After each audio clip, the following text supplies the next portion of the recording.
Sot do t'ju tregoj një recetë shumë të shijshme dhe të lehtë për t'u përgatitur me spinaq, patate dhe mish të grirë. Gjatë videos do t'ju tregoj hap pas hapi gjithë procesin nga përgatitja e përbërësve deri te rezultati final. Kështu që pa humbur kohë, përshëndetje dhe mirë se vini në kanalin tuaj të preferuar gatime për fillestar dhe fillojmë me përgatitjen.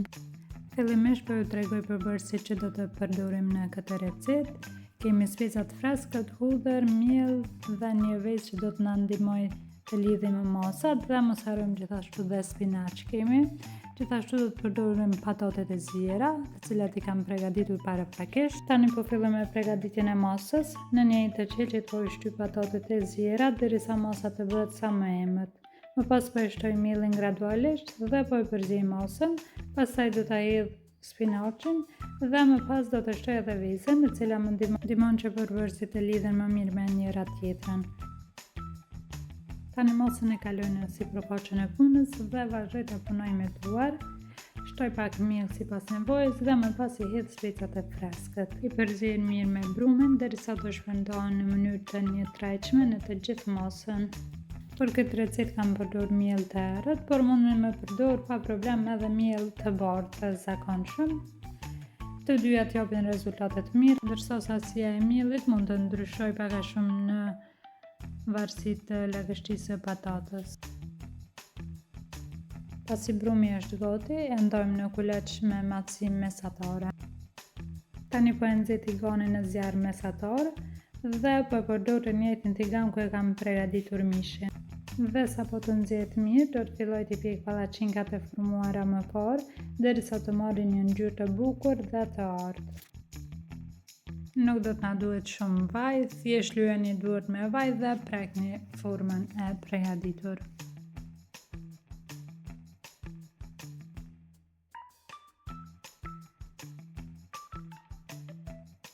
Dhe këtu e kam një copë letër për pjekje, e kam lyer me vaj, gjithashtu edhe duart i kam lyer me vaj dhe pastaj po e shtyp kulaçin dhe po i jap formë të rumbullakët derisa të arrijë në trashësinë e dëshiruar. Për të dhënë një formë më të rregullt, përdor një pjatë të thellë dhe pras brumin rreth skojeve të soja, duke krijuar një formë të rumbullakët. Dhe vazhdojmë kështu thjesht me procedurën e njëjtë.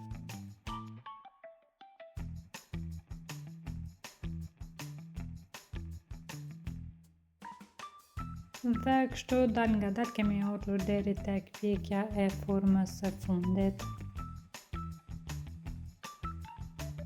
Tani kalojmë tek montimin e tepsi. Fillimisht e lyej fundin e tepsisë me pak gjalp, vendosi pallaqinkën e parë, e lyej lehtë sipër me gjalp, gjithashtu edhe pallaqinkën e parë dhe shtoj një shtresë të mishit të grirë. Të njëjtën proces e përsëris me shtresat e tjera derisa të mbaroj përbërësit. Dhe mishin e kam përgatitur si çdo herë tjetër, me pak vaj, krip, qep dhe thjesht erëzat e preferuara.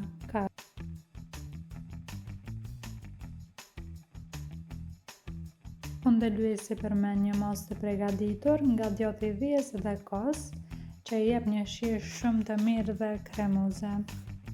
Ju rekomandoj ta provoni kështu për herën tjetër. Personalisht do ta vendos këtë masë në çdo shtresë, jo vetëm sipër, sepse kjo lloj përgatitje po i jep një shije shumë të mirë. Tani kemi pjatën të pjekur dhe gati, e kam pjekur në temperaturë 200 gradë, derisa është pjekur kështu e kam marrë pamjen kështu si në video.